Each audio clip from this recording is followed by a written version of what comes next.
Age of Wonders 4 has been out for a little over a week now, and people have begun to create some of their favorite factions as they tear through the mythical realms as a gaudier.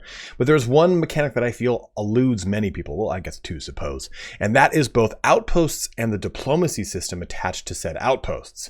In this video today, I want to go over outposts to give you a better idea of how to properly utilize them in your playthroughs, and then we'll close the video out discussing diplomacy.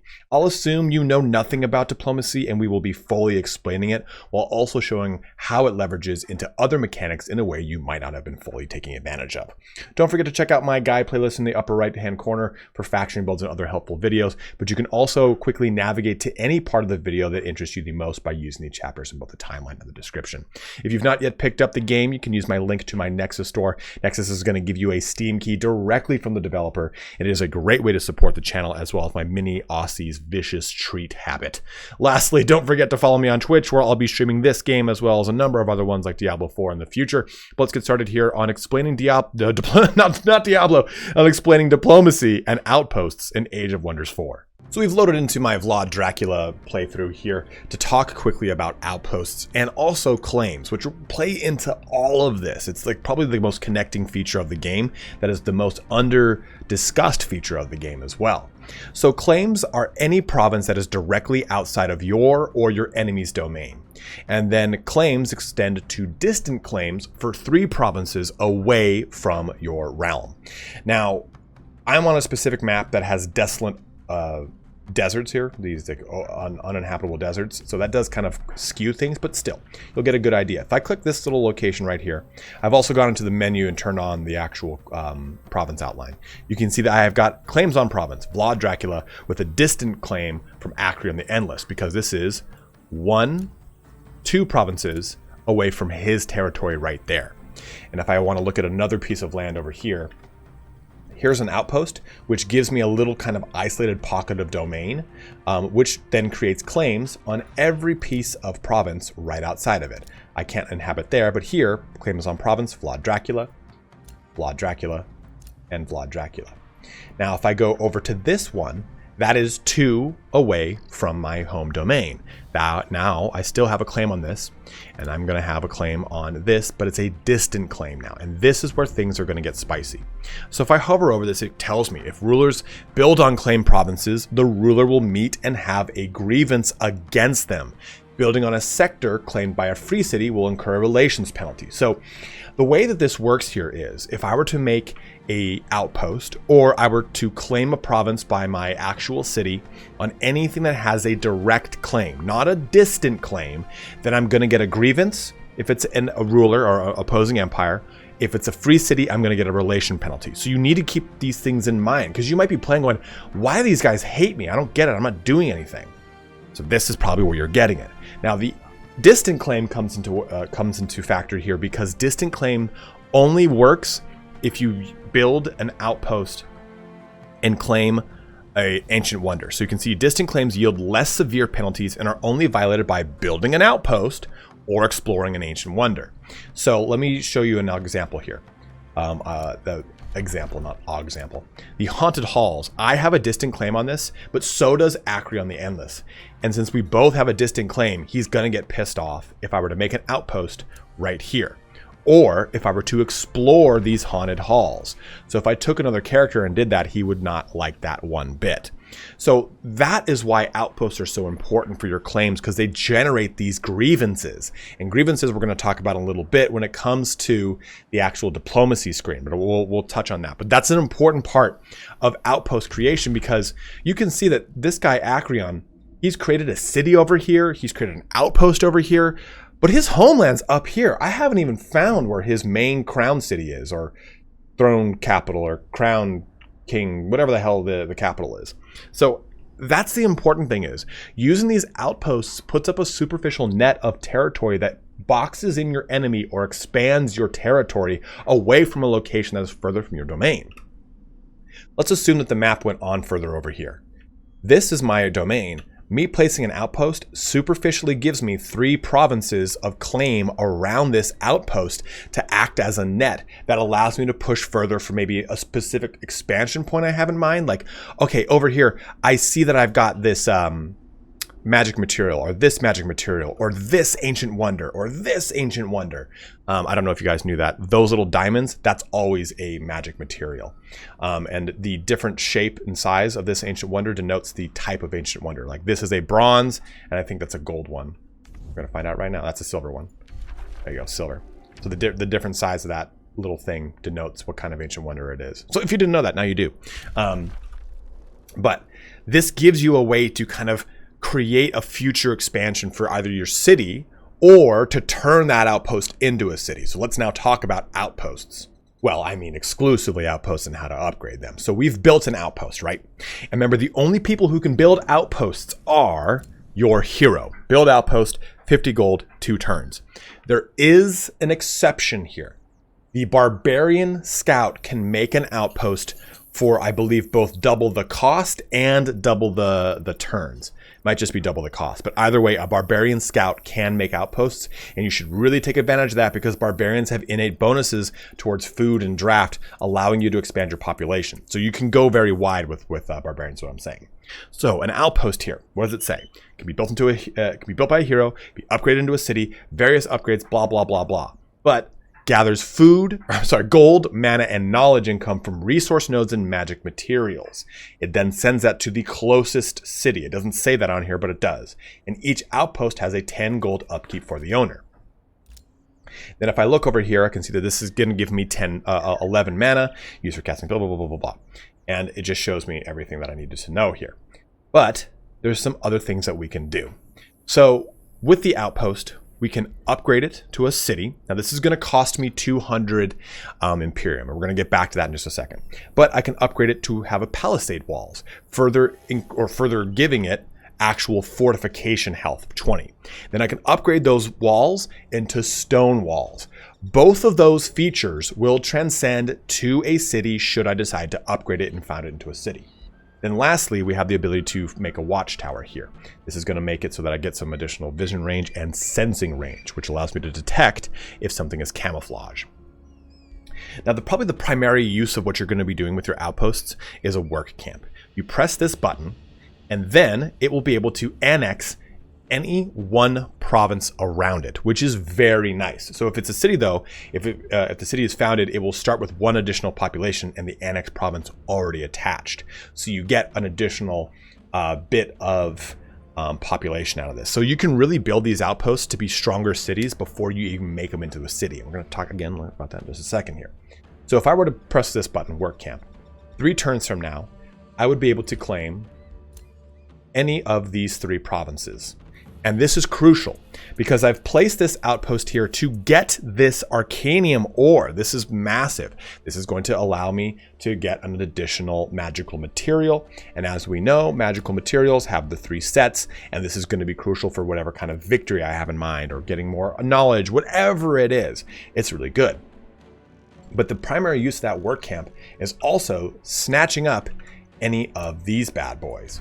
You can make it so that you can annex this actual ancient wonder, and it's going to give you all these bonuses, right? 1 annex counts as a research post, 5 Imperium, 20 knowledge, minus 5 here.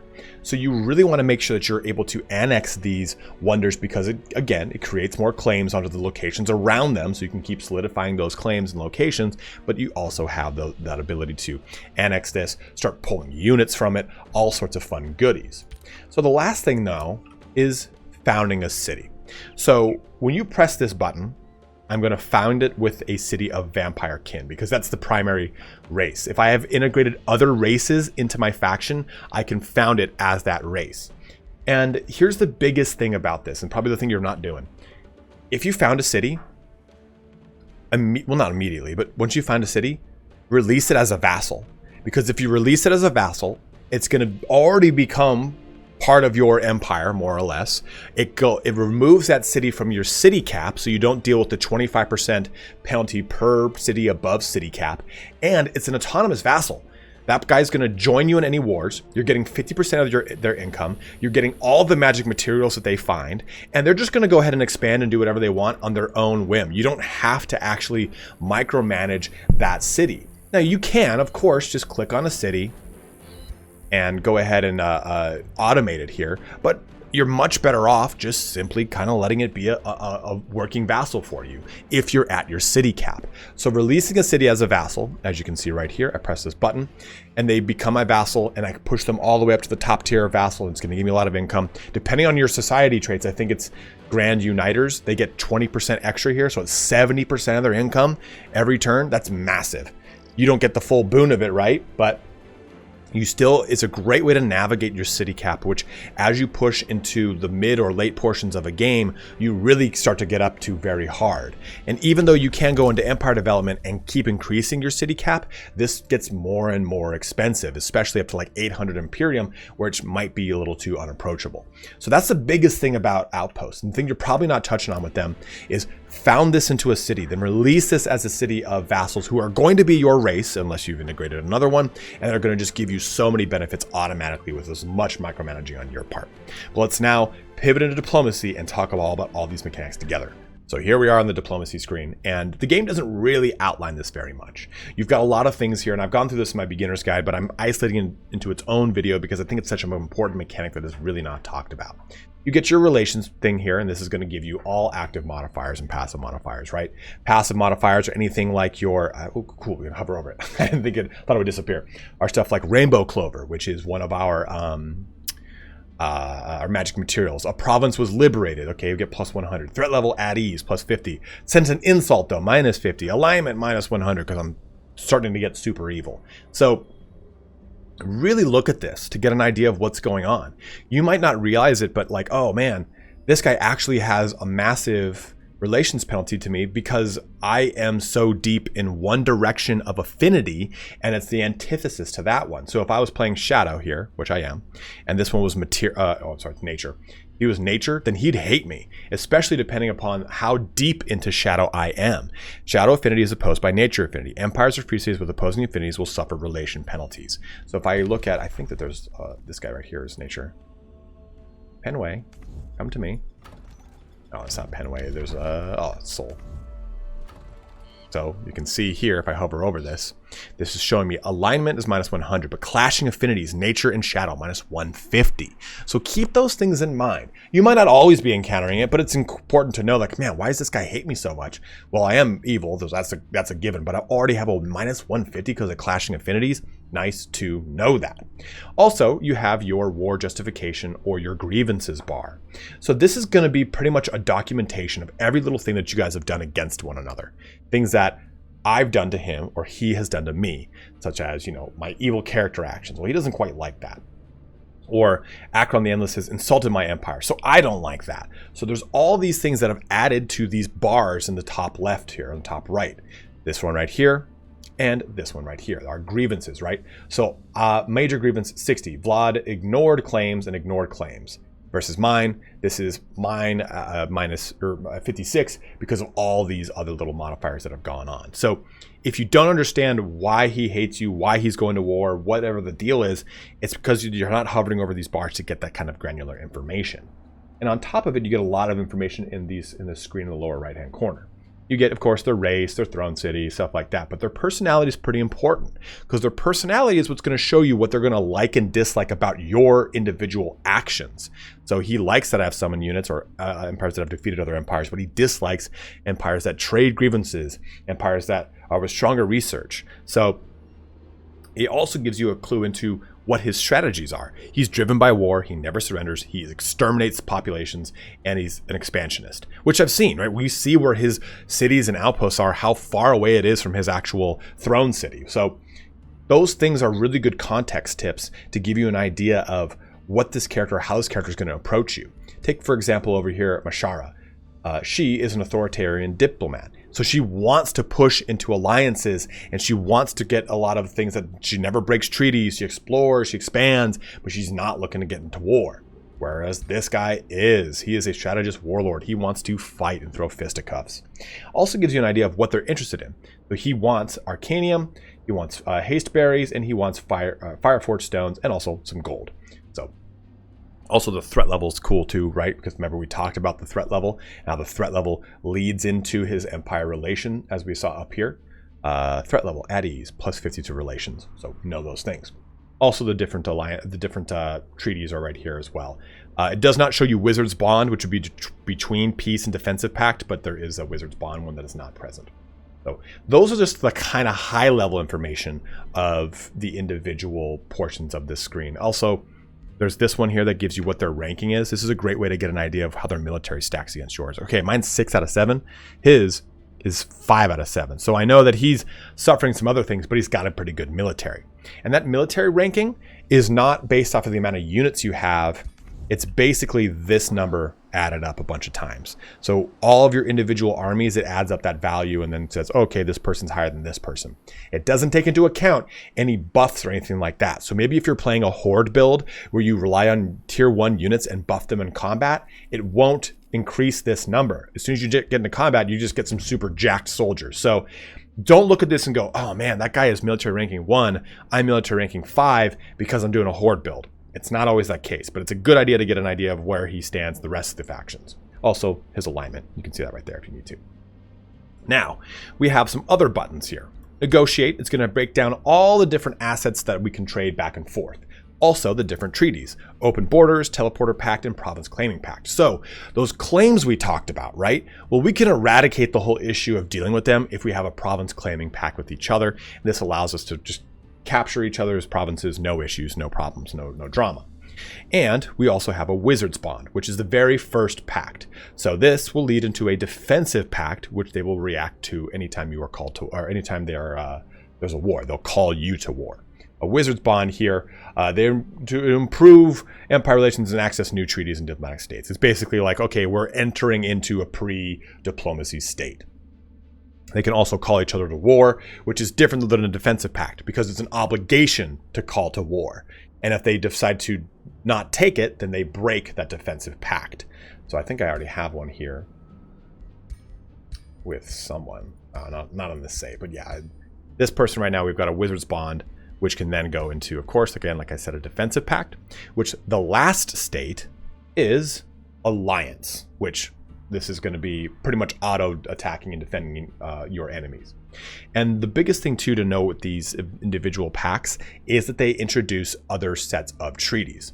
So the treaty here, this is going to introduce to us, I believe it is the the open borders one is part of the defensive pact. Or if we look at, I'm sorry, that was part of the Wizard's Bond pact. We look at this one, it shows us share vision. Hovering over this, it'll tell us, okay, leads to defensive, open borders, province claiming, and teleporter pact. So these things allow you to get these different types of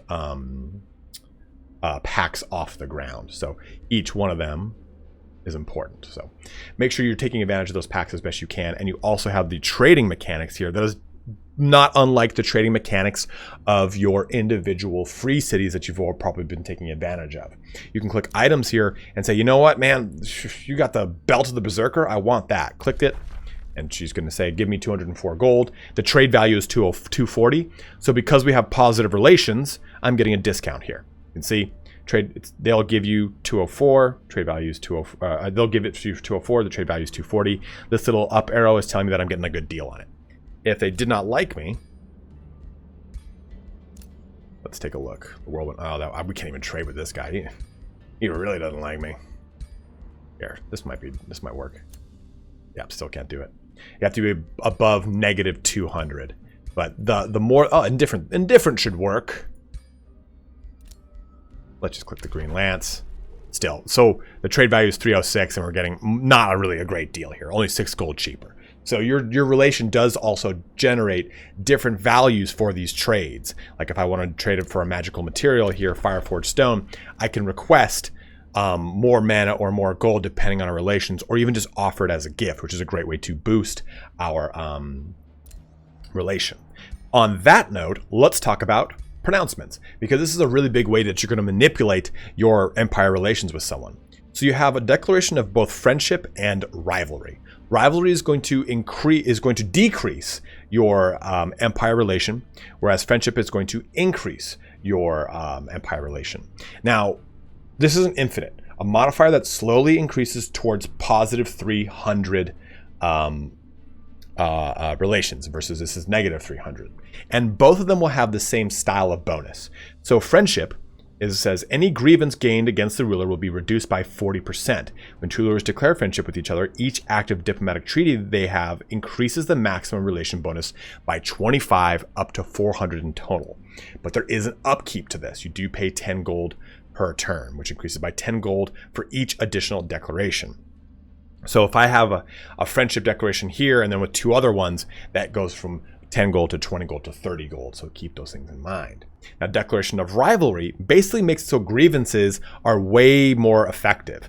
So now with rivalry, any grievance gained against the ruler will be increased by 40%. However, making treaties becomes impossible and any existing treaties will be broken. So you would do this to really ramp yourself into a war, versus friendship is going to ramp yourself into a positive treaty. You can fabricate a grievance too, which is going to go into our next thing, or denounce them, which is basically anytime they do a grievance against you, you denounce the action and the AI responds to it by kind of like wagging their finger at the guy who did the grievance. So let's say here that Blint, the Underdelver, did a grievance against me. I could go and denounce him, and then the rest of the AI gets a relation penalty against him. They're like, oh man, that wasn't cool, dude. And they kind of like wag their finger. So this all then comes into declaring war. And it's a big portion of the game that just really isn't properly explained. So justification is huge. You have unjust, minor justification, and major justification. And I think there's actually like major unjust. But if I declare right now without justification, look at all of these penalties. So if I do this unjust, I'm at -4 of our grievance, which I'll show you. So I get grievances awarded to non-allied rulers 20, grievances to non-allied good alignment 40, relation with vassal cities. So all my relationships get damaged here, and no allies are going to join in on this. So if I had any vassal allies, they're not jumping in.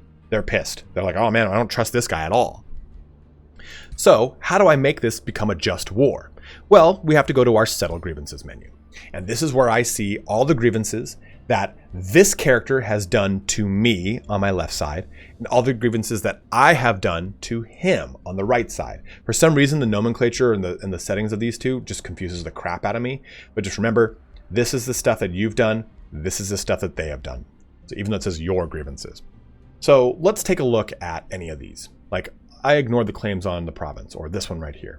This is 350 gold. We have 440. So if I click this, I can pay to have this kind of wiped away. So 350 gold, I get 35, that -35, which is giving him a 60 right here. We're going to pay this. Boom. Now he's down to 25. But our war justification is moderate. Sorry, there's also there's minor, moderate, and major justification for wars. I forgot about moderate. So I can see now that I can really drive this bad boy home. I can't really do any of these. I can just forgive this transgression, but this lowers my amount, which I don't want. The disparity between these two is the important thing for war justification. If my number is lower, then that doesn't help me out. You can see right here, 31 is the crucial number here, because 31 is the difference between 56 and 25. If I were to press this button and forgive this grievance, so basically I just wipe away 14 from my left side over here, this justification balance becomes less, and it might jump to a minor war, which is different. So we're going to go to declare justified war now. So I see here that vassals with relations with vassal cities increases because I was justified on my actions here, and my base global income is by 10%. So you see that this starts to really have an effect on how these wars are actually seen by you and the other people in the realm. So you want to make sure that you're jumping into these just wars in some way, shape, or form. And you also want to look at these things to decide, hey, is a war about to be declared on me? Are these bars swapped? Am I at 25 and they're at 56 and they're going to just run ramshod through me because we already are at a super negative empire relation? Well, come to settle grievances and pay some of these grievances down so you don't have a high justification on their end. You don't want them to have a higher one than you if you guys are already at negative relations. You're just asking for them to attack you. So that's how you get ahead of your diplomacy, because these grievances occur with the very first thing we talked about. Vlad Dracula ignored a claim on a province. Acreon the Endless built a nearby outpost on one of my claims. He has insulted my empire. Those are different, right? That's not a claim thing, but He built this over here and then took something over here and it pissed me off. So I built an outpost over here on his claim and it pissed him off. He built an outpost over here on my claim and it pissed me off. So this is why claims are so important. This is why outposts are so important. And this is how it all bleeds together into diplomacy. So this was a pretty dense subject, and again, I've already really covered it in my beginner's guide. I also have an advanced tips guide, so if you want to get a little bit better at some other portions of the game, you can find that linked in the comment and pin section. What? In the pin comment and the description. But hopefully this gives you a better idea of how diplomacy really works in this game and how important it really is to get an idea of how these claims and these outposts play hand in hand. Hopefully you now know that outposts are a really great way to build autonomous vassals that are going to expand your empire effectively for you. And then you can have the chance to integrate them back into your society once they've gone ahead and done all the expanding that you didn't need to actually manually do anymore. So if you have any other suggestions or tips or anything like that related to this, please by all means, let it be known in the comment section below. There are some things that I probably didn't hit 100%, but I think that this now gives you a really good idea of how diplomacy really plays into the grander scheme of mechanics in Age of Wonders 4. But as always, guys, thank you so much for watching here today. Have a good one and take care.